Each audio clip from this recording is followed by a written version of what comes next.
We're the book friends that think good.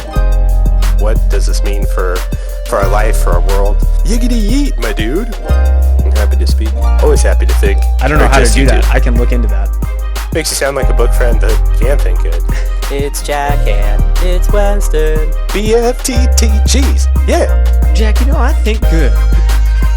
Sometimes I good think, too. Makes you sound pretty good. We might want to make it more concise. We're going to attempt to grapple and answer 3 questions. Number 1, what did we learn? Number 2, what did we disagree with? And number 3, what are we going to do about it? I am ready to roll. I'm in it. Weston, my book friend, tell me, what book is it that we're thinking good about today? What is up, my bread? My butter? My bread and butter, brother? Today, we're talking about Chapter 10, Counter Knowledge. Jack, hit us with the subtitles. All right. The first subtitle is granite. The next one is quartz. Then we have formica. And those are all the counter types. No, I'm kidding. I was legit like, wait a second. Where are you reading? Like, what are you reading? What did you read? Granite, wait a second. No, the subtitles are When Reporters Lead Us Astray, Perception of Risk, and Persuasion by Association.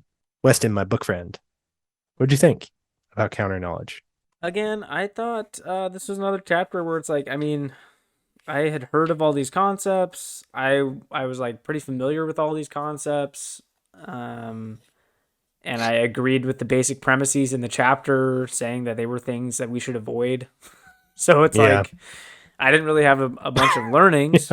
It's like conspiracy theories are bad and try to avoid those. Exactly. Avoid conspiracy theories. Wow. Reporters lead us astray? No way. Right? Yeah.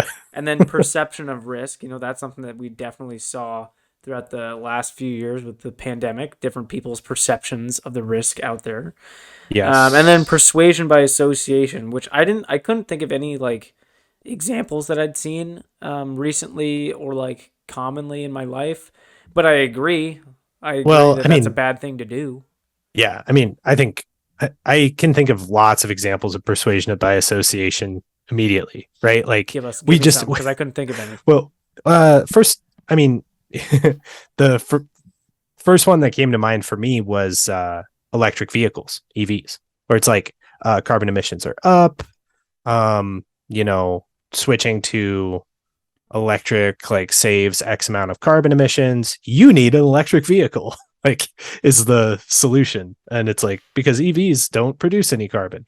I think that is like that's like one of those examples. It's like I think some of it is just like bait and switch tactics to get you to like think about things like, oh yeah, that is a big problem.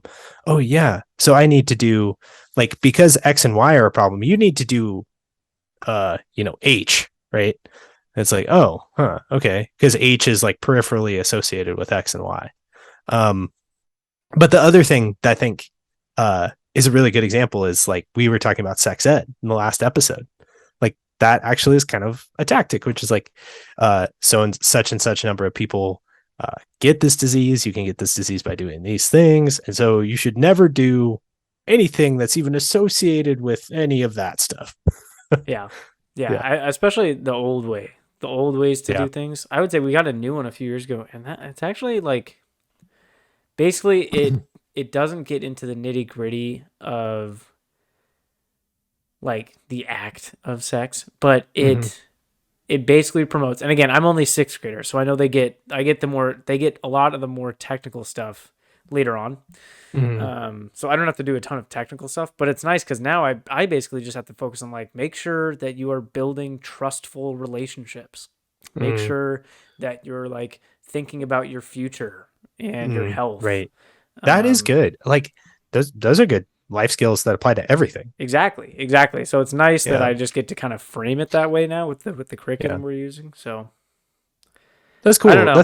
That's actually a tactic though, because it's like I'm required to say, abstinence is the only 100% way you'll never get an STD or pregnancy. Yeah, which is true. It's true, but it's like you said, it's like it's also important for young people to like know that it's not going to be like their life isn't over if they have sexual relations, Sure. Yeah. I just don't want to overemphasize it and make it the bigger point than it needs to be, and lead to like other, self-hate, self-loathing, resentful feelings and things like that. Yeah. It's because it's like a very natural feeling, right? I mean, we all go through it. Yeah. You have urges. Right. Yeah. It's kind of like what we talked about when we were discussing atomic habits and we talked about identity factors so often. Like, I think that is something where you have persuasion by association a little bit, where it's like,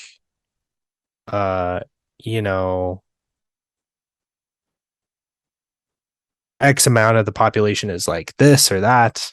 And so, I must be, I must be weird or something like that. Like, because the data is pointing me in this direction of something else. And it's like, well, that's not necessarily the case. What were some of your learnings or pushbacks here, Jack, in this chapter? So one of my learnings was on page 169. He says, at the end here, a little bit of checking reveals that professional structural engineers have found nothing mysterious about the collapse of the towers.